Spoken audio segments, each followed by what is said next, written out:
మన ఎస్ఆర్హెచ్ వాళ్ళు ఏమన్నా ఆడుతున్నారా? ఆర్ఆర్ బౌలర్ అని ఒక ఆట ఆడుకున్నారు. ఒకరు పోతే మరొకరు ఆర్ఆర్ బౌలర్ల మటుకు చిత్తు చేశారు. ఎస్పెషల్లీ జోఫ్రా ఆర్చర్ని అయితే ఇషాన్ కిషన్ తుక్కు ర్యాక్ కొట్టాడు. ఓవరాల్గా ఒక మాటలో చెప్పాలంటే కాటేరమ్మ జాతరలో రాజస్థాన్ బలి 6లు 4లతో వర్షం కురిపించారు అంతే. మ్యాచ్ మొత్తం కూడా ఒక హైలైట్సే. మ్యాచ్ చూస్తున్నంతసేపు హైలైట్స్ చూస్తున్నట్టే అనిపించింది. ఈ మ్యాచ్లో ఆర్ఆర్ చేసిన మెయిన్ తప్పేంటో తెలుసా?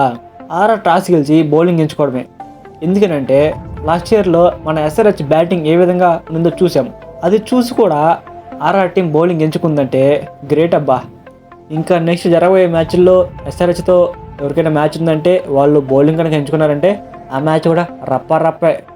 ముందుగా మన ఎస్ఆర్హెచ్ బ్యాటింగ్ చేస్తూ ఓపెనర్స్ అయినటువంటి Abhishek Sharma and Travis head great opening partnership అయితే బిల్డ్ చేశారు. అభిషేక్ శర్మ అయితే త్వరగానే అవుట్ అయ్యాడు. 11 బంతుల్లో 24 పరుగులు చేశాడు. అందులో 5 4 అయితే కొట్టాడు అనమాట. తను గ్రీజ్లో ఉన్నంతసేపు అయితే వండర్ఫుల్గా బ్యాటింగ్ చేశాడు. అభిషేక్ శర్మ అవుట్ అయ్యాడు, కొంచెం రన్స్ అనేవి డౌన్ అవుతాయి అని అనుకున్నారు ఆర్ఆర్ టీం. అప్పట్లోగా ఇంకా స్టార్ట్ చేశాడు ట్రావిస్ హెడ్. అబ్బాబ్బా 31 బంతుల్లో 67 పరుగులు చేశాడు. అందులో 9 4లు 3 6లు అయితే కొట్టాడు అనమాట. అండ్ అభిషేక్ శర్మ అవుట్ అయిన తర్వాత 1 డౌన్లో బ్యాటింగ్ వచ్చిన ఇషాన్ కిషన్. అసలు ఇషాన్ కిషన్ గురించి ప్రత్యేకంగా చెప్పుకోవాల్సిన అవసరం లేదు. 47 బంతుల్లో 106 పరుగులు చేశాడు. 11 4లు 6 6 అయితే కొట్టాడు అనమాట. జోఫ్రా ఆర్చర్ అయితే ఒక ఆట ఆడుకున్నాడు.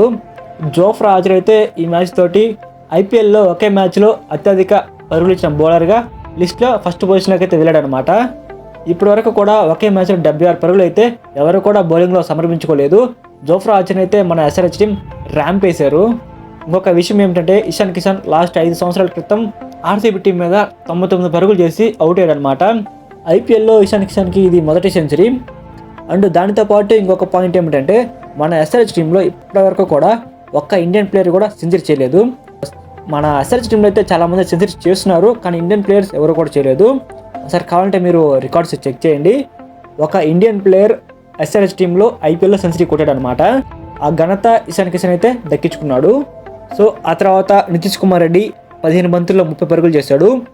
అండ్ హెన్రిచ్ క్లాసన్ 14 బంతుల్లో 34 పరుగులు చేశారు. వీళ్ళిద్దరూ కూడా వాళ్ళు చేయాల్సిన డ్యామేజ్ని అయితే చేసి వెళ్ళారనమాట. ఆ తర్వాత బ్యాటింగ్ దిగిన అంకిత్ వర్మ 3 బంతుల్లో 7 పరుగులు చేశాడు. అండ్ అభినవ్ మనోహర్ టక్అవుట్ అయ్యాడు. అండ్ ప్యాట్ కమిన్స్ రన్స్ ఏమి చేయలేదన్నమాట. ఈ ప్లేయర్స్ అందరి స్ట్రైక్ రేట్ మొత్తం కూడా 200 పైనే ఉంది. మన ఎస్ఆర్హెచ్ టీంలో ఉండాలంటే మినిమం 200 స్ట్రైక్ రేట్ ఉంటేనే ఉంచుకుంటారేమో. సో ఇంకా రాజస్థాన్ టీం యొక్క బౌలింగ్ విషయానికి వస్తే సో ఇంకా మనం ప్రత్యేకంగా చెప్పుకోవాల్సిన అవసరం లేదు. రాజస్థాన్ యొక్క బౌలింగ్ అయితే ఇంత రన్స్ కొట్టారంటే అర్థం చేసుకోవాలి రాజస్థాన్ బౌలర్స్ని మన ఎస్ఆర్హెచ్ బ్యాటర్స్ ఏ విధంగా ఆడుకున్నారనేది. కానీ తెలియాలి కాబట్టి తెలుసుకుందాం. ఫజల్ ఫారూఖీ అయితే మొదట్లో బాగానే వేశాడు, కాకపోతే లాస్ట్కి వచ్చేసరికి రన్స్ అనేవి కొట్టించుకున్నాడు. 3 ఓవర్లలో 49 పరుగులు అయితే సమర్పించుకున్నాడు అనమాట. అండ్ మహేష్ తీక్షణ 2 వికెట్లు తీశాడు, కానీ తను కూడా రన్స్ అనేవి బాగానే ఇచ్చాడు అనమాట. 4 ఓవర్లలో 52 పరుగులు అయితే ఇచ్చాడు. అండ్ జోఫ్రా ఆర్చర్ గురించి ఆల్రెడీ మాట్లాడుకున్నాం. అండ్ సందీప్ శర్మ కంట్రోల్గా వేశాడు బౌలింగ్లో, కానీ లాస్ట్ ఓవర్లో మటుకు ఎక్కువ పరుగులు అనేవి ఇవ్వడం జరిగింది. 2-3 ఓవర్ల వరకు అయితే పర్లేదు, బాగా వేశాడు. అండ్ నితీష్ రాణా 1 ఓవర్ వేశాడు, 9 పరుగులు అయితే ఇచ్చాడు అనమాట. అండ్ తుషార్ దేశపాండే 3 వికెట్లు తీసుకున్నాడు, తను కూడా కొంచెం ఎక్స్పెన్సివ్గానే మారాడు. 4 ఓవర్లు బౌలింగ్ వేసి 44 పరుగులు అయితే ఇచ్చాడనమాట. తుషార్ దేశపాండే వికెట్స్ తీయడం వల్లే ఈ మ్యాచ్ కొంచెం కంట్రోల్ అయిందనమాట. 300 పరుగులు చేరుకోకుండా తుషార్ దేశపాండే కనుక వికెట్స్ కనుక తీగిపోయి ఉంటే 300 రన్స్కి అయితే రీచ్ అయిపోయి ఉండేది.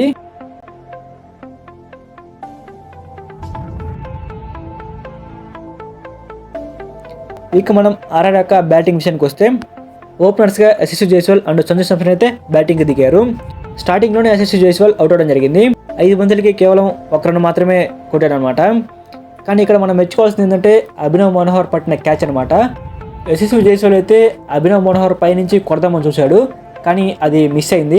అభినవ్ మనోహర్ అయితే వండర్ఫుల్ క్యాచ్ అయితే పట్టుకోవడం జరిగింది. యశస్వి జైస్వాల్ అవుట్ అయిన తర్వాత రియన్ పరాగ్ అయితే 1 డౌన్లో బ్యాటింగ్ దిగాడు. ఇక్కడ ఇంట్రెస్టింగ్ విషయం ఏమిటంటే రియన్ పరాగ్ ఎప్పుడు కూడా 1 డౌన్లో బ్యాటింగ్ దిగడు, 2 డౌన్ లేదా 3 డౌన్లో బ్యాటింగ్కి దిగుతాడు. ఏమైందో మరి టార్గెట్ అనేది ఎక్కువ ఉండడం వల్ల బ్యాటింగ్ ఆర్డర్ని ఫ్లిప్ చేయడం జరిగింది. తను కూడా వచ్చి అంత పెద్ద నాకైతే ఆడలేదు, తను ఆడిన సెకండ్ బాల్లోనే అవుట్ అవడం జరిగింది. కేవలం 4 పరుగులు మాత్రమే కొట్టాడు. కానీ సంజు శాంసన్ మటుకు పోరాడాడు అనమాట. 37 బంతుల్లో 66 పరుగులు చేశాడు. లాస్ట్ వరకు కూడా సంజు శాంసన్ పోరాడుతూనే ఉన్నాడు. 7 4లు 4 6లు అయితే ఈ మ్యాచ్లో కొట్టడం జరిగింది. ఆ తర్వాత బ్యాటింగ్కి వచ్చిన నితీష్ రాణా 8 బంతుల్లో 11 పరుగులు అయితే చేశాడు. నితీష్ రాణా కూడా ఈ మ్యాచ్లో ఫ్లాప్ అవ్వడం జరిగింది. అండ్ నెక్స్ట్ ధ్రువ్ జురెల్ అయితే ఎస్ఆర్హెచ్ బౌలర్స్ని కూడా ఒక ఆట ఆడుకున్నాడు. 35 బంతులు 70 పరుగులు అయితే చేశాడు. అందులో 5 4లు 6 6లు కొట్టాడు. సిమ్రాన్ హిట్మేయర్ 23 బంతుల్లో 42 పరుగులు చేశాడు.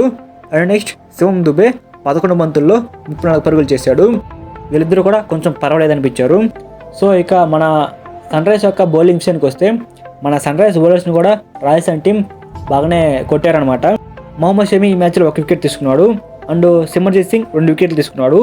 ప్యాట్ కమిన్స్ 4 ఓవర్లు బౌలింగ్ వేసి 60 రన్స్ అయితే సమర్పించుకున్నాడు అనమాట.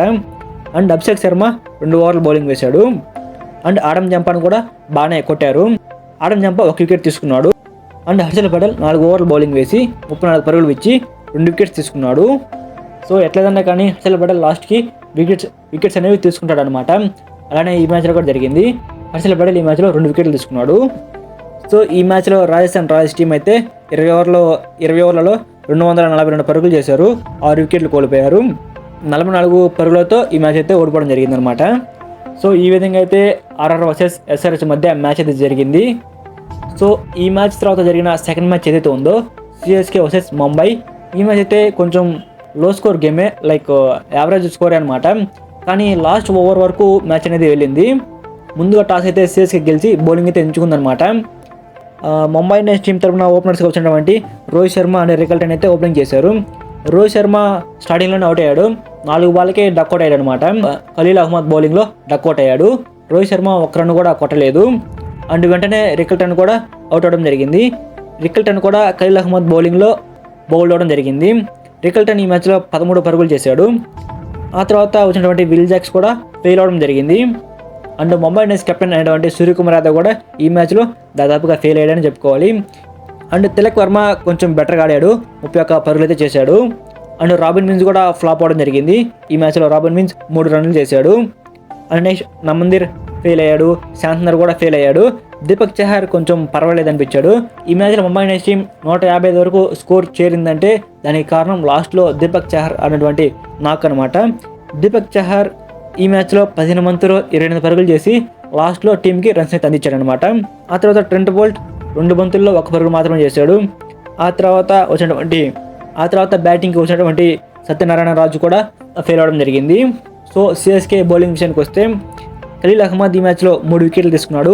అండ్ శామ్ కరణ్ 1 వికెట్ కూడా తీసుకోలేదు. అండ్ నాథన్ ఎలిస్ 1 వికెట్ తీసుకున్నాడు. అండ్ అశ్విన్ 1 వికెట్ తీసుకున్నాడు.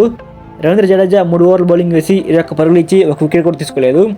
నూర్ అహ్మద్ మటుకు ఈ మ్యాచ్లో 4 ఓవర్లు బౌలింగ్ వేసి 18 రన్స్ ఇచ్చి 4 వికెట్లు తీసుకున్నాడు. సిఎస్కే టీంలో ఉండి ముంబై ఇండియన్స్ టీంకి ఆపోజిట్గా ఆడుతూ 4 వికెట్లు తీసుకోవడం అనేది చాలా గ్రేట్ అనమాట. సో ఈ మ్యాచ్లో ముంబై ఇండియన్స్ బ్యాటింగ్ పూర్తయ్యేసరికి 20 ఓవర్లలో 155 పరుగులు చేసి 9 వికెట్లు కోల్పోయారు. ఆ తర్వాత బ్యాటింగ్కి దిగిన సిఎస్కే టీం ఓపెనర్స్ అయినటువంటి అచిన్ రవీంద్ర, రాహుల్ త్రిపాఠి అయితే ఓపెనింగ్ చేశారనమాట. ఇప్పుడు కూడా రుతురాజ్ గైక్వాడ్ ఓపెనింగ్ చేసేవాడు.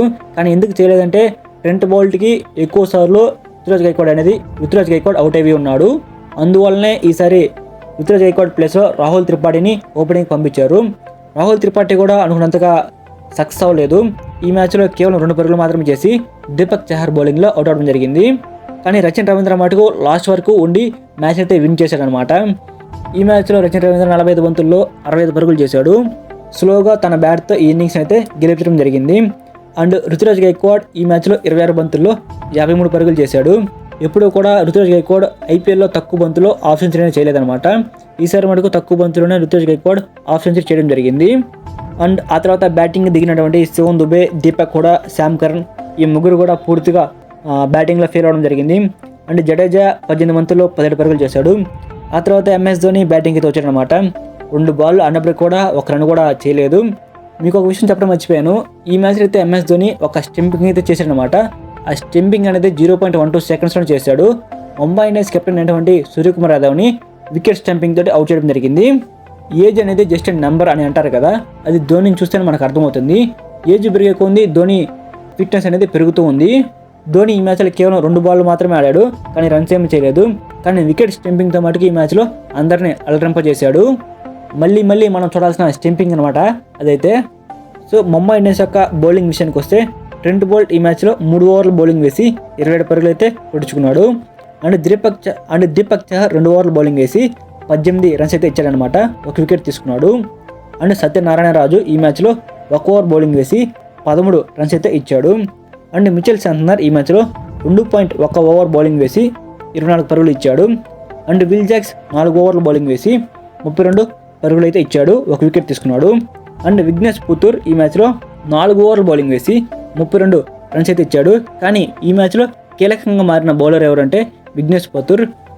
ఈ మ్యాచ్లో విఘ్నేష్ పుత్తూర్ సిఎస్కే టీం మీద వికెట్ తీసుకున్న తర్వాత అతను ఎవరు అని చాలామంది గూగుల్లో సెర్చ్ చేసి ఉంటారు. అతను ఎవరంటే కేరళకు సంబంధించిన ప్లేయర్ అనమాట. ముంబై ఫ్రాంచైజీ ఏదైతే ఉందో తనలో ఉన్న టాలెంట్ను గుర్తించి తనకైతే స్పెషల్ ట్రైనింగ్ అయితే ఇచ్చారనమాట. దానికి తగ్గట్టుగానే టీంకి అయితే మంచి రిజల్ట్స్ అయితే అందించాడు. అండ్ నెక్స్ట్ నమందీర్ 3 ఓవర్లు బౌలింగ్ వేసి 12 పరుగులు అయితే ఇచ్చాడనమాట. సో ఈ మ్యాచ్లో ఎక్కువగా సిఎస్కే టీమే ఎక్కువ స్పిన్నర్స్ని యూజ్ చేస్తారని అనుకున్నాము. కానీ ఇక్కడ మటుకు ముంబై ఇండియన్స్ టీమే ఎక్కువ మంది స్పిన్నర్స్ అయితే యూజ్ చేస్తారనమాట. Naman Dhir, Vignesh Puthur, will Jacks, Mitchell Santner వీళ్ళందరినీ కూడా సూర్యకుమార్ యాదవ్ అయితే ఈ మ్యాచ్లో యూజ్ చేయడం జరిగింది. కానీ ఈ మ్యాచ్లో ముంబై ఇండియన్స్ టీం ఓడిపోవడం జరిగింది. సిఎస్కే టీం మొదటి విజయాన్ని అయితే తన ఖాతాలో వేసుకుంది. సిఎస్కే టీం ఈ మ్యాచ్లో ముంబై ఇండియన్స్ టీం మీద 4 వికెట్ల తేడాతో ఘన విజయం సాధించింది. సో ఇది గైస్ ఈ వీడియో కనుక మీకు నచ్చినట్లయితే ఈ వీడియోకి లైక్ చేయండి. సో ఇలానే మీరు డైలీ క్రికెట్ రివ్యూస్ అనేది తెలుసుకోవాలంటే మన ఛానల్ని సబ్స్క్రైబ్ చేసుకొని పక్కన ఉన్న బెల్ సింబల్ తనలో పెట్టుకోండి. Thank you for watching my video. Next వీడియోలో కలుసుకుందాం. Have a nice day guys.